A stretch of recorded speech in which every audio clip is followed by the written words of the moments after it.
News 3 Sports, Beyond the Arc with Mike Jones and the Monarchs. Well, there is no night like game night, and Old Dominion finally getting to see its team back at Chartway Arena. Welcome inside tonight's edition of Beyond the Arc with Mike Jones and the Monarchs. It's go time for the Silver and Blue. 11 games remaining on their schedule. Jones and company looking to climb up the Sun Belt standings and can make it back-to-back wins with an upset of Troy tonight. Trojans coming in winners of 6 of their 7 conference games, holding on to first place. This is a nail-biter. Second half, off the turnover. KC Shaw gonna rock the rim here. Old Dominion goes in front, 54-53. Later, more from Shaw. Makes some moves, shaking his man, then pulls up, knocks down the jumper, 60-57 Monarchs. But still some left in the tank for the Trojans. Final seconds of regulation, Thomas Dowd takes the pass, shot rolls in, tied at 64, going to overtime. First extra session, there's that man again. Shaw on the drive, stops, turns around the lane, getting it to go. But Troy would first overtime number 2. And in the second extra frame, the Trojans take control.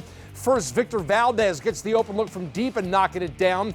Then, here's your dagger. Great look inside to Theo Sang. He'll slam it down to give Troy the 5-point lead. Monarchs fall in 2 overtimes. 83-77, despite a career-high 34 points from Shaw. We've got to keep fighting. I'm distraught, man. Man, we're trying so hard. We practice so hard. We, as a complete unit, want this so bad.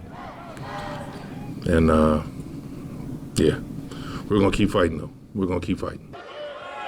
Old Dominion falling to 6-15, 3-6 in the Sun Belt. So some scheduling news tonight as Old Dominion announcing that Saturday's matchup with Louisiana at Chartway Arena has been moved to Monday, February 16th, due to that threat of winter weather this weekend. The game will tip off at 5 o'clock.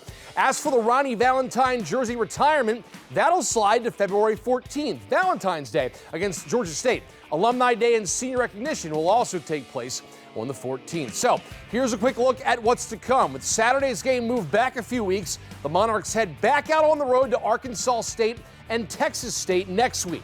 After that, back home for 5 straight games, beginning with ULM 2 weeks from tonight.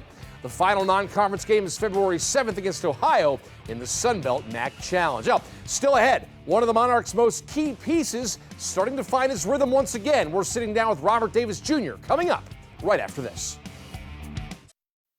News 3 Sports, Beyond the Arc with Mike Jones and the Monarchs. Well, of all the players returning to Old Dominion this season, Robert Davis Jr. might be considered the most crucial. His talent on the court, well documented, but his leadership in the locker room and the teammate he is to other Monarchs puts him in a class by himself. It may not have happened as quickly as he would have liked this season, but Robert Davis Jr. starting to find his stroke again. Having a new team around me, and then also battling an injury, all those things go into effect. So just staying faithful throughout the process. I knew it wouldn't be too long before the game came, but feeling definitely confident right now. That nagging unspecified injury, something Davis says he could not change by worrying about it. So throughout the year, his focus has been being what the team needs him to be. At the end of the day, injuries come with this game, and I'm the type of player, if 60%, 70%, 50%, if I can make an impact, which I do without scoring the basketball, then I'm going to do that. He's one of the leaders for us on our team, and from day one since I entered the portal, that was one of the guys that always been connecting with me. So I'll say me and Rob has a great relationship on and off the court. The preseason Sun Belt Player of the Year is picking the right time to catch a little bit of fire.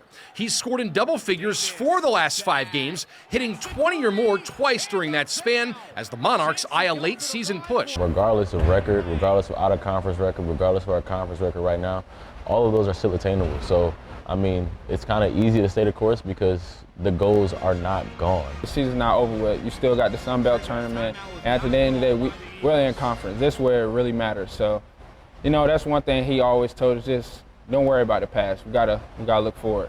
And the biggest asset, a team sticking together through good times and bad. No one's in their head looking at next year. No one's in their head thinking about the season is already done.